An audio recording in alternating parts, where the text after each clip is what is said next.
હા એમય તમે તો બૈરીના ગુલામ જ છો ને, જેટલું બૈરી કે એટલું જ પાણી પીવાના છો. હા તો એમાં શું થઈ ગયું? આપણે તો છે ને હા બૈરીના ગુલામ અને મારા સસરાનાય ગુલામ. હા સડે શોકે આપણે તો કહેવા વાળા છીએ, સ્વીકાર્યું જ છે આપણે તો કે છીએ તો છીએ, એમાં થઈ હું ગયું ન્યા. અને અને એમ પણ હા મને કોઈનો ડર નથી હા.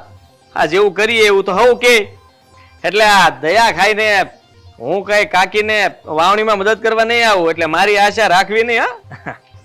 હવે જી કરવું એ કરવા દ્યો ને. આ બાપુ એ ચોખ્ખી ના પાડી છે, આખા ગામમાંથી મદદ કરવા કોઈ નહીં આવે. અને આમે આ ખબર નથી પડતી કે કાકીને હું હુરાતન ચડે છે. આખા ગામના આલિયા માલિયા જમાલિયા જેને હોય એને ભેગા કરીને કામ કરાવવા સિવાય આવડે છે હું બીજું? હાલી મરાસ તે ખબરદાર જો મારા બેન વિશે છે ને એક શબ્દ બોલી છે તો આ ગામનું કોઈ મદદે આવે કે ન આવે, તમે કોઈ મદદે આવો કે ના આવો, જેની હારે ભગવાન હોય ને એનું છે ને કોઈ કઈ નથી બગાડી શકતું. કાલે આવીને જોઈ લેજો કે મારા બેનના ખેતરમાં વાવણી ચાલુ થાય છે કે નહીં.